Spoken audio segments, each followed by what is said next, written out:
Hola a todas y todos, mi nombre es Fabricio Lorusso, bienvenidos, bienvenidas en este espacio aquí en el canal del amigo Jesús Escobar para Trotamundos Político, esta videocolumna semanal y el tema de esta semana, como prometido la semana pasada, de hecho todavía tiene que ver con el caso Iguala Ayotzinapa, pero desde un punto de vista de la trascendencia del caso. Sin embargo, para empezar, en realidad, esta columna que titulé Tiempos sombríos, trascendencias de Ayotzinapa, cabe mencionar que son tiempos sombríos. Y es un incipit muy banal para una columna, la verdad, pero lo repito, pasando el 26-27 de septiembre, 11 años de Ayotzinapa, el 2 de octubre, en donde conmemoramos, recordamos la matanza de estudiantes y personas en Plaza Tlatelolco, ¿no? A estas alturas escuchamos mucho decir que son tiempos oscuros. En muchas, demasiadas conversaciones comentando del genocidio israelí en Gaza, el asolo de la muerte y sus imágenes en vivo y la impotencia ante ello, ¿no? Y todo eso es sombrío.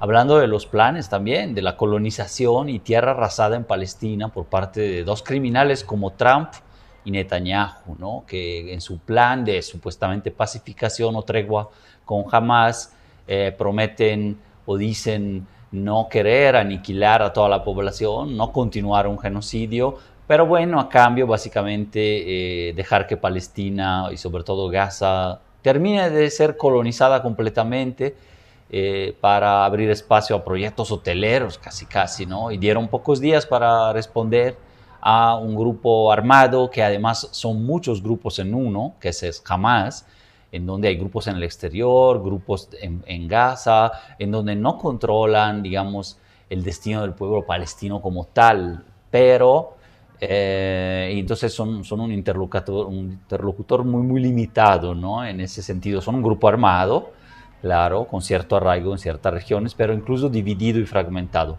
Bueno, frente a eso, la venganza supuestamente de Netanyahu e Israel por eso han sido hasta la fecha casi 70.000 personas muertas y casi una tercera parte, una cuarta parte niños, niñas, pero según estimaciones de Francesca Albanese, ¿no? Relatora ONU sobre estos territorios ocupados ilegalmente por Israel, podrían llegar a ser 10 veces más, ¿no?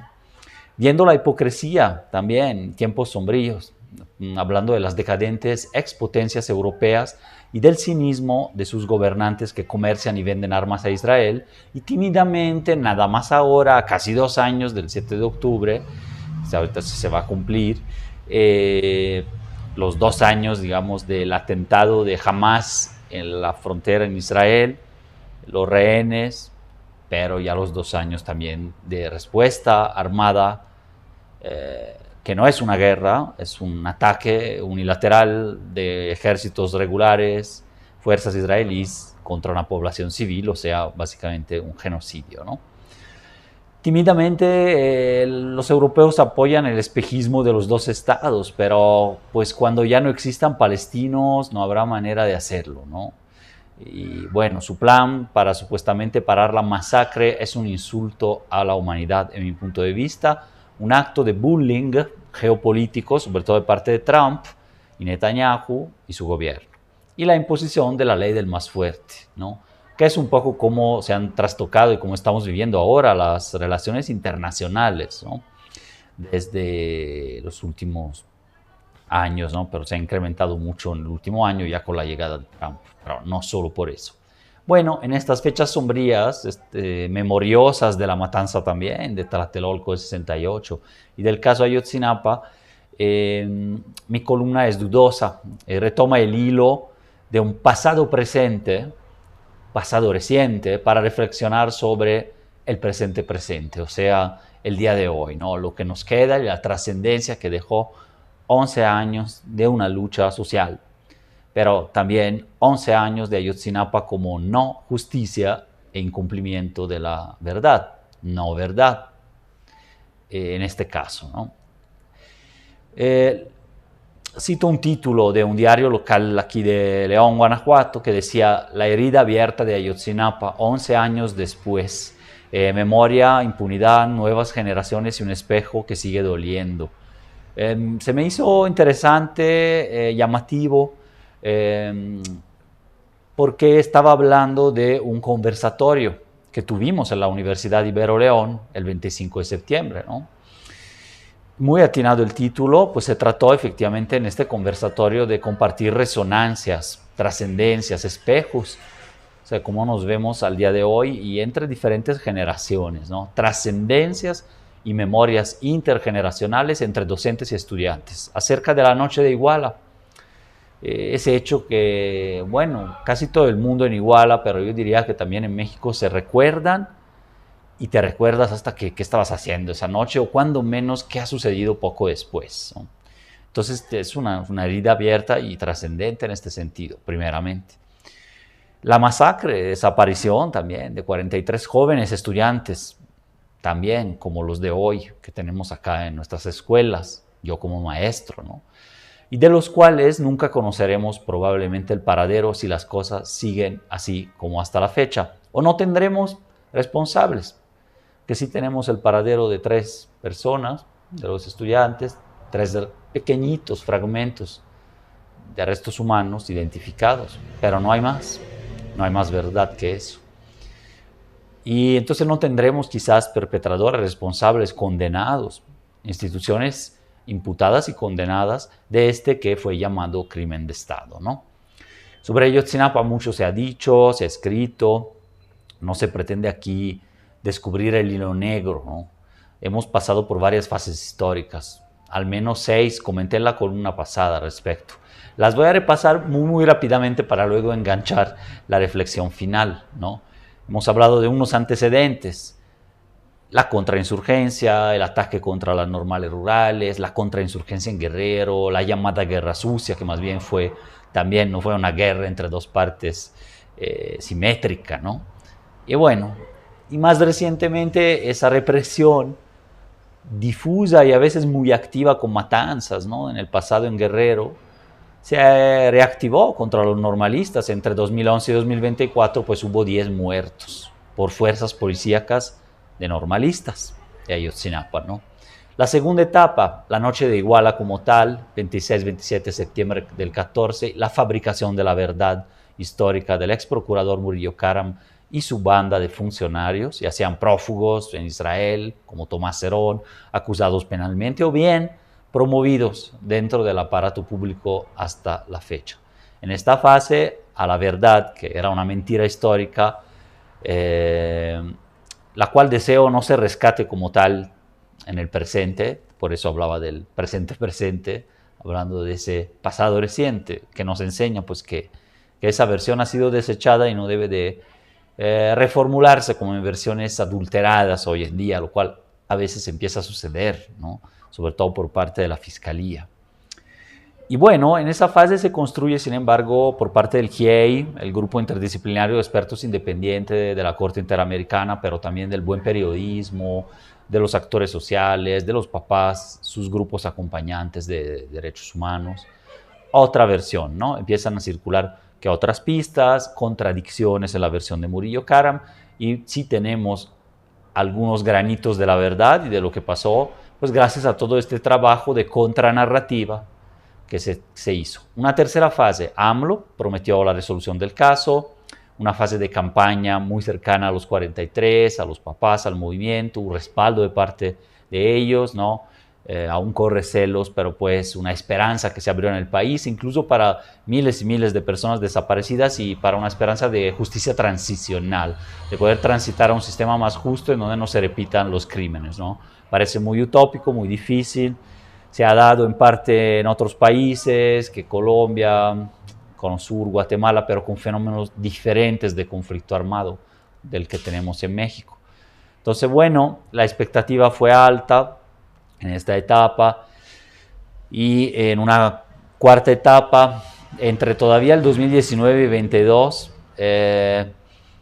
la esperanza de la campaña, la llegada de Andrés Manuel a la presidencia se concreta en parte en instituciones nuevas, la Comisión de la Verdad, la Fiscalía Especial, Alejandro Encinas, Omar Gómez Trejo, dependiendo de Gertz Manero, en la Fiscalía empieza a jalar, es decir, empiezan a sacar informes, a anunciar que encontraron folios del ejército que también implica parte del 27 Batallón, etcétera, etcétera. Hay avances en esa verdad, incluso se tienen que rehacer todos los casos, se judicializan algunos, por lo menos hay órdenes de aprehensión, ¿no?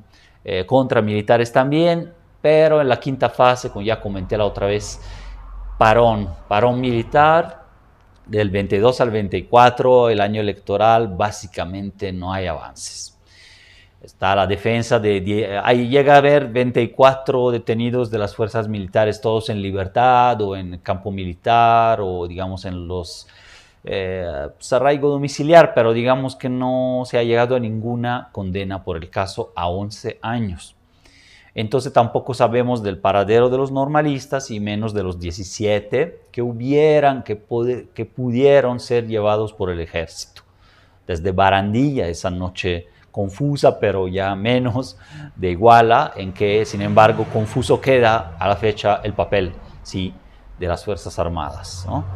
Entre otros, claro, sabemos de las policías municipales, de la federal, de los ministeriales, de la manipulación de la fiscalía, ¿no? Murillo Karam también tiene su juicio abierto, pero también domiciliario, ¿no?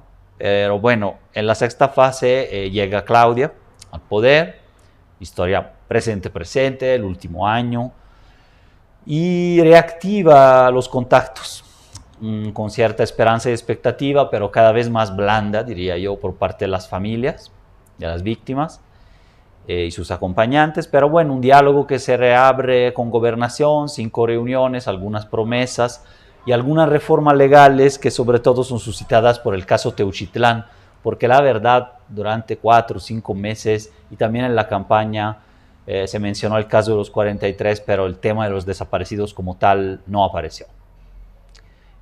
Con propuestas o como temática en sí, pareció muy poco, ¿no?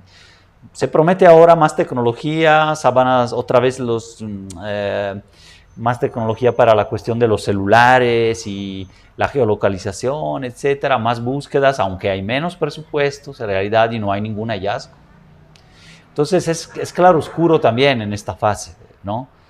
Pero siguen los diálogos, las búsquedas y se podría recurrir, ahí lo mencionó la presidenta, a especialistas externos, quizás más de la ONU, no de la Corte Interamericana, pero vamos a ver. Entonces, para cerrar el resumen, decir que ha habido altibajos todavía a la fecha y que ya van 3 sexenios, bueno, uno acaba de empezar, pero en que no hay una resolución como tal, ¿no? Y se muestran algunos avances ahora o promesas también para no tener ciertas sanciones internacionales, ¿no? Entonces hay que ver si eso se substancia en hechos concretos. Los hechos fueron construyéndose rápidamente como acontecimientos históricos, por ende, objeto de disputa política y narrativa. Ahora hablamos de las trascendencias del caso, ya un poco de análisis, ¿no? Hubo una narrativa contrastada, ¿no? Entre fuerzas asimétricas. Por un lado el gobierno, por otro lado y la fiscalía, con los medios corporativos dominantes, criminalizadores de las víctimas, que inventaron todo un tema de narcos, ¿no? Como si los 43 fueran infiltrados o fueran delincuentes, ¿no? Y ha costado mucho desmontar eso y mucha gente todavía lo cree. Y por otro lado, los medios independientes, personas expertas, solidarias, acompañantes, el mismo Centro Pro, Trachinoia, entre otros, ¿no? Abogados integrantes del círculo cercano y sobre todo los papás y mamás de los 43. 2. Desde el inicio la violencia en Iguala logró una inédita visibilidad y se transformó en algo global, que también no siempre pasa. Acciones globales en decenas de ciudades del mundo, seriales, semanales, solidarias, hasta la fecha, de alguna manera, ¿no? Claro, menos intensamente, pero hay. 3. El patrón de persistente impunidad en Ayotzinapa es espejo del mismo triste fenómeno estructural que viven más de 130,000 familias de víctimas de desaparición, pero también las víctimas de los otros crímenes, ¿no? O sea, procurar injusticia parece ser la consigna general. No es absoluto, no es total, no es en todos los estados igual, eso lo sé. Y pues sí, hay personas que se localizan, pero muy pocas son judicializados los casos, ¿no? Por eso es trascendente Ayotzinapa, es un espejo del país todavía. porque es espejo de más casos y la acumulación de agravios que en varios momentos propició cambios políticos, ¿no? Como en 2018, 2024, etc. Pero que todavía no se concreta como esa promesa, quizás utópica, pero no tanto debe de serlo, de justicia. Eh, 4. Se trata de un crimen de Estado que el mismo Estado reconoce, pero oculta, mostrando cómo sus aparatos sean contradictorios, fragmentados y complejos, especialmente la opacidad de las Fuerzas Armadas, ¿no? Pueden ser autoritarias y abiertas a la vez las instancias gubernamentales. O sea, el Estado no es monolítico, está compuesto por muchos intereses y personajes e instituciones. Pero finalmente, incluso hasta el límite, hasta por nosotros mismos, ¿no? Como ciudadanos. Finalmente, en su conjunto promueven la procuración de justicia y el encubrimiento, ¿no? Ahí está un nudo histórico. Es el espejo de masacres del pasado, que se clonan en el presente en espiral, se repiten. No hay justicia transicional posible en estas condiciones, sobre todo por el empoderamiento exponencial, histórico sí, pero también más agudo en los últimos 10 años de las Fuerzas Armadas. Hilo rojo de múltiples violencias en la historia del país, en el control de ciertos negocios, incluso criminales, del siglo XX al XXI. Esto las Fuerzas Armadas. 5. Ayotzinapa trasciende porque muestra tramas transeccionales y nudos irresueltos. Desde sus antecedentes, que ya mencioné, en el contexto de uno de los estados más pobres y golpeados por la represión y la violencia desde hace décadas, como Guerrero, hasta el presente distópico de la desaparición de jóvenes con sus futuros y el entierro masivo de cadáveres que reaparecen y reivindican memoria. 6. Ayotzinapa es trascendente porque existe en muchos territorios de México. Es producto de la descomposición y recomposición de la legalidad, la ilegalidad, la paralegalidad, que caracterizan intrincadas redes mafiosas ya extendidas, ¿no? En donde el Estado, la política, la economía, la empresa, los intereses transnacionales, los grupos criminales, paramilitares, armados, terminan cooperando o disputando, se coluden o compiten en un sinnúmero de combinaciones y franquicias delictivas y marcas de la muerte. Son el brazo necropolítico de una gubernamentalidad neoliberal que trasciende un caso solo, ¿no? Trasciende el gobierno como tal, los partidos y hasta los polos políticos, ¿no? Ya que más bien esta dinámica está incrustada en una serie de arreglos que es la gubernamentalidad neoliberal heredada, pero que sigue en parte, arreglos institucionales, reglas del juego, ¿no? Acuerdos ideológicos, prácticas, también económicas, geometrías, variables del poder, decidir quién y cómo ha de morir o desaparecer. Número 8. Ayotzinapa, por otra parte, ha detonado cambios innegables, legales, la ley de desaparición, ¿no? Políticos, ideológicos, sociales, incluso de percepción. O sea, algo de esta tradición de lucha y de este caso trasciende en el sentido de que sí ha creado mayor sensibilidad. Yo juzgo eso un logro y que llegó para quedarse, ¿no? Va acumulando para futuros movimientos también. Entonces, ¿sobre qué? Sobre la desaparición, sobre la violencia. Como todo cambio desde abajo, se vuelve más consistente en el tiempo y teje redes, ¿no? Nació un renovado movimiento de personas buscadoras después, que han podido mostrar pautas de moralidad y dignidad para con el resto de la sociedad, ligándose al feminismo, movimientos políticos anteriores, internacionales también. Y comienzan estos a quebrar tejidos del miedo y la indiferencia ante las violencias. Para las nuevas generaciones, como, y es el último punto, creo que el noveno, como emergió de las opiniones que tuvimos en ese conversatorio universitario con estudiantes de maestría y de licenciatura, ¿no? Que nacieron incluso después del 2005-2006, la lucha contra el olvido también para ellos y ellas, la acumulación de memorias de estas resistencias no son palabras vacías, sino elementos de una ética trascendente, como el caso de Ayotzinapa, que permite permear acciones colectivas, relaciones sociales y expectativas sobre el rumbo de nuestras comunidades en el hoy y en el mañana, más allá de la academia, y permite configurar ideas, ¿no? O prácticas de presentes que son más dignos, contra el olvido y visiones de un país con justicia. Muchísimas gracias, nos vemos y nos escuchamos en la siguiente. Muchísimas gracias también por sus comentarios y por estar en este espacio. A la próxima.